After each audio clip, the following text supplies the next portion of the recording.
All right, fellas, let's continue our draft coverage and flip the script a little bit. Sounds like we agree on Miami won the night, with some other savvy moves made by several squads. But for every winner, we know there's a loser, right?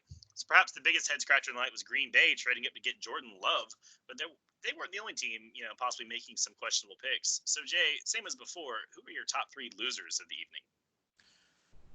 Yeah, you already alluded to it. I didn't even see that, but listen, Green Bay botched this to an enormous degree. You have no idea how bad this is. And I just want to preface this by, and I just said this a few minutes ago, it has nothing to do with Jordan Love. I don't know how good Jordan Love is. I know he's a talented guy. Green Bay had him in for some interviews. I guess they like what they saw. Look, the jury is out. We will see as time passes what Jordan Love turns into. But this is about right now. There are certain teams in the NFL that you look at them and you say their window is today. Not 2 years from now, not 3 years from now. Let's take into consideration a couple other examples to illustrate what I'm trying to say here. The Tampa Bay Buccaneers, they recognize they brought in Tom Brady. They all of a sudden got in Rob Gronkowski. They recognize there's a glaring hole at the offensive tackle position. What do? They trade up one spot just to completely make sure they get one of the four best offensive tackles in this draft. I'll give you another example. The New Orleans Saints, Drew Brees, windows closing. He's still hanging on. He's still playing well, but we'll see. We know the clock is ticking here in New Orleans for Drew Brees. Sean Payton, well aware of how the interior of that offensive line got absolutely abused by the Minnesota Vikings defensive front. What does he do? He goes out in the first round, higher than I've seen anybody have this guy projected, but he takes Cesar Ruiz out of Michigan to prioritize the middle of that offensive line so you don't have interior defensive linemen getting that pressure right in Drew Brees' face. Meanwhile, in Green Bay, what do they do? Well, let's take a look at some of the areas where they could use some help. I'll start defensively. I think that defensive line is pretty soft. I think when you look at their ability or lack of ability to defend the run, they were pretty subpar out there. We saw it. Drink was talking about it for much of the year. The San Francisco 49ers, the team they lost to in the NFC Championship game and also gave them the business in the regular season, they ran the football down their throats. You remember in the NFC Championship game, Garoppolo threw what? 3 passes in the second half? But that's not even the most egregious thing. Aaron Rodgers last year got this team, not just Aaron Rodgers, but Aaron Rodgers led this football team within one game of the Super Bowl. They were right on the doorstep, and he did that with one wide receiver, who would be Devontae Adams. Do you realize how often last season we were just looking around, up and down the field, up and down the roster, up and down the sideline? Who else can catch a pass out there? Is it gonna be Valdez Scantling? How about Geronimo Allison? They had, what was it, Alan Lazard, whatever. Lord. Is it gonna be Jimmy Graham? Week after week after week, we were begging. Can we get somebody else in there? Long story short, they didn't have anybody. So you walk into this offseason. You know this. You know you don't have weapons for Aaron Rodgers. And you don't make that a priority in the first round when wide receivers is flying off the board. I understand wide receivers is a deep position, but Green Bay, they're not gonna I'm pretty sure they don't have another pick until late in the second round. So, and then, oh, by the way, speaking of this, I didn't even catch this last night. I was so perplexed at what I was witnessing. And Cody was quick to enlighten me on the Green Bay Packers traded up from the 30th pick to the 26th pick. So listen to this. Miami at the 26th pick, they had just drafted their guy. So obviously they weren't doing this. And then you look at the other teams in between Green Bay and that 26th pick. The Seattle Seahawks, the Baltimore Ravens, and the Tennessee Titans. So you got 2 MVP candidates and one guy that won the MVP last year. And we know the Titans just, right or wrong, I'm in the wrong camp, but they just paid Ryan Tannehill a boatload of money. So they're not drafting a quarterback. So what in God's name were you doing trading up to this degree for this dude, Jordan Love? I don't understand it. And then, you know what? Just in the interest of fairness, I looked into the beginning of the second round, and I'm like, maybe they were concerned about another team coming up and getting this dude. The best I could do was the Indianapolis Colts at 34. Maybe they had a notion to trade up and get this guy. but they're in the same boat as Tampa Bay, as New Orleans, as Green Bay. They just signed Phillip Rivers, 1 year, $25 million, and they need help at wide receiver right now too. So they wouldn't make this move. Even how about the Patriots? 37th pick. But oh wait, if they wanted Jordan Love, they would have taken him at the 23rd pick. So no matter how you slice it, this is terrible. And Aaron Rodgers, one of the flaws that we think and has been widely reported, he's a little sensitive and he's a little in his feelings, and he's got a super huge contract that runs all the way until 2023. So it doesn't make a whole lot of sense at all. You need help at other positions to help one of the best quarterbacks in the history of football. Is his skill set degrading? Yes, it is. But he was still good enough to get you to the NFC Championship game with one legitimate skill position guy on the outside. So, all in all, and oh, by the way, the reports say the general manager, whatever his name is, Brian Lundquist or whoever, Aaron Rodgers was not consulted in this. Forgive me, I don't know the guy's name off the top of my head. You know what? He don't deserve me getting his name right with this bogus pick. And then Matt LaFleur. So you mean to tell me Matt LaFleur and this dude made this crackpot pick, and you don't have the decency to inform your franchise quarterback that hey, we got a young guy in the pipeline. Get ready, he's coming. We're gonna need you to school him up in your what we believe is your dwindling time in this city with this franchise. So Green Bay botched this. They are 100%. If you had to pick one loser in this first round, Green Bay, they made a complete joke out of themselves. You can tell me. Hey, tell us how you really feel, man. Well, you know what? I think I've spent a lot. Look, Miami was my top winner, and I didn't spend near as much enough time on Miami. So let me get to somebody else that lost. Although I'll tell you, nobody botched this as bad as the Green Bay Packers. There's no denying this. If you disagree, please tell me about it. I would love to hear it. San Francisco, and the reason I think San Francisco lost last night. And let's take a look. Javon Kinlaw, you trade back one pick as part of the Tampa Bay trade to where they get their offensive tackle. You trade back a pick. You take Javon Kinlaw, defensive tackle out of South Carolina. A lot of promise. I think next to Derek Brown, this was, when you look at interior defensive linemen, this was the dude. I'm not going to knock this pick all that much because they just traded DeForest Buckner, and that defensive line is still fearsome when you look at Nick Bosa, when you look at the newly paid Eric Armstead, when you look at D Ford, who you brought in last season. A lot of dudes that can get after quarterback, and that defensive line was what carried this team. So strengthen what was a strength for you last year. Get that guy. Not a real huge problem with that. But then you got to take into consideration, San Francisco walked into this draft with 6 picks, I believe. They had 2 first-round picks, and then no second-round picks, no third-round picks, and no fourth-round picks. So I was of the mindset that I think, based on the San Francisco 49ers, the strength of their roster overall, they would trade back, try to acquire some more mid-round picks to strengthen their team overall and get some more depth at some positions of need, particularly at that cornerback position. And what do? Instead, after they get Kinlaw, they move up from that 31st pick. They trade the 4th-round pick they got in that Tampa Bay deal, and they trade a 5th-round pick to Minnesota. So they swapped first-rounders with Minnesota in the back of the first round, and they also gave them 2 later-round picks to get Brandon Ayuk out of Arizona State, wide receiver. I don't know much about this guy at Arizona State. I really don't. But I'm going to tell you, this whole notion that San Francisco is just dying to have a wide receiver. Did you just remember? I just told you. Kyle Shanahan, if he don't have to throw the ball, he ain't throwing it. And the San Francisco 49ers, more so than any other football team outside of perhaps Baltimore, perhaps Tennessee, but you know this. San Francisco, Jimmy Garoppolo ain't throwing the ball one time if he don't have to. That's just what they're gonna do with Matt Breida, with Raheem Mostert, with Tevin Coleman. List goes on and on. And then I'm gonna give some credit to these guys. Deebo Samuel, we like him. We think he's got a lot of promise. I think he's got something. I think Kendrick Bourne's getting a little undersold here. I think he showed last year he can play. So you got those 2 guys. You got a George Kittle, who is top 2 tight end in football.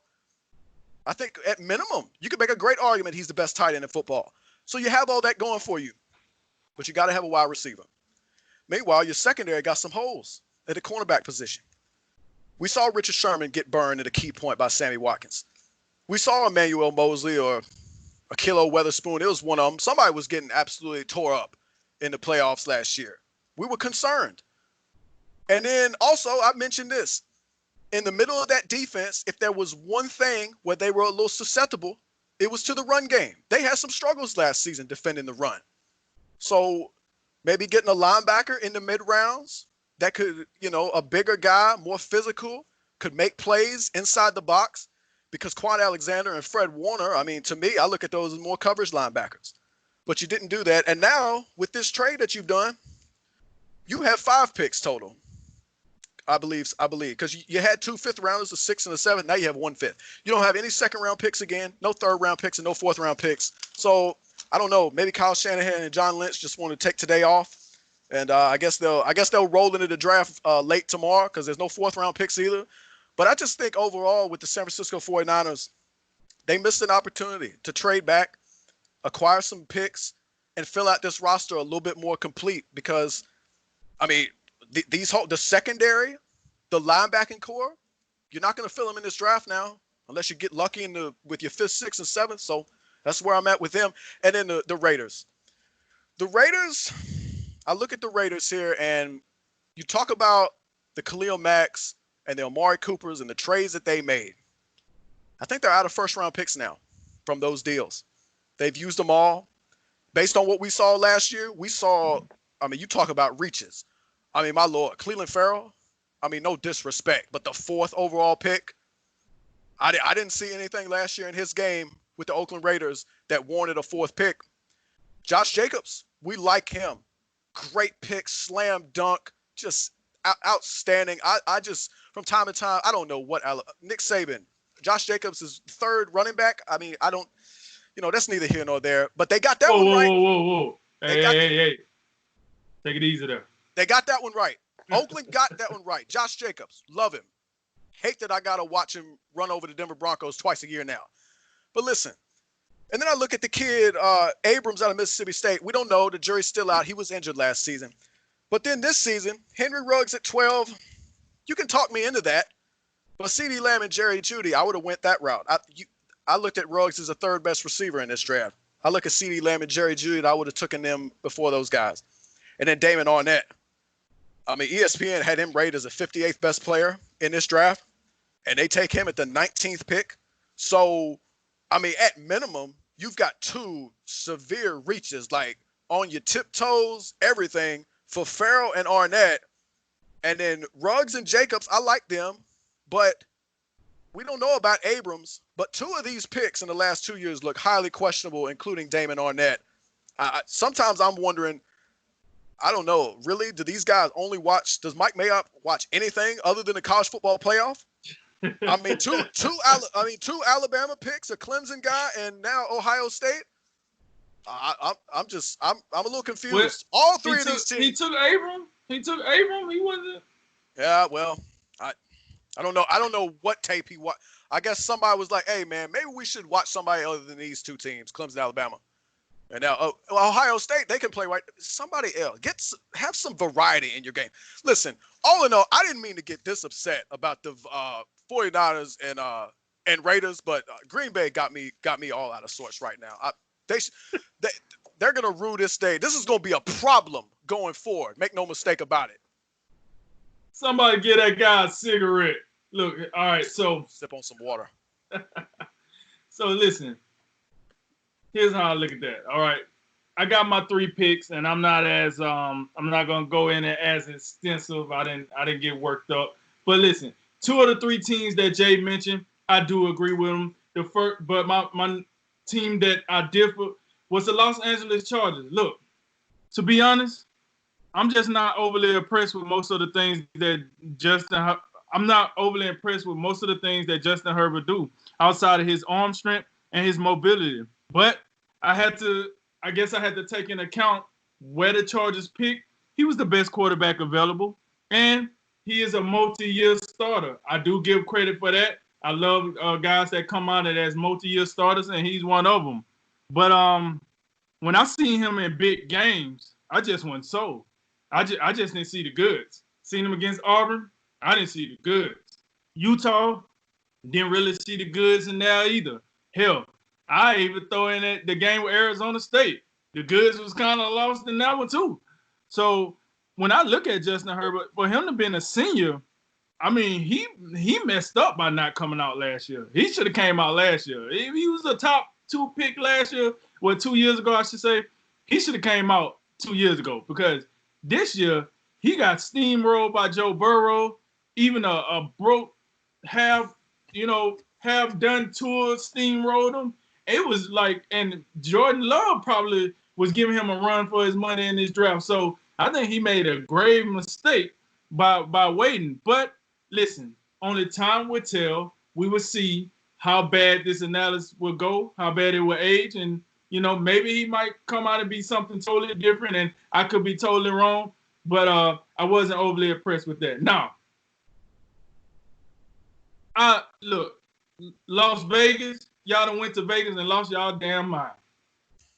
I don't know what the hell the Raiders was thinking when they decided to draft Damon Arnett with, you know how I feel about Henry Ruggs. I ain't got a problem with that, not one bit.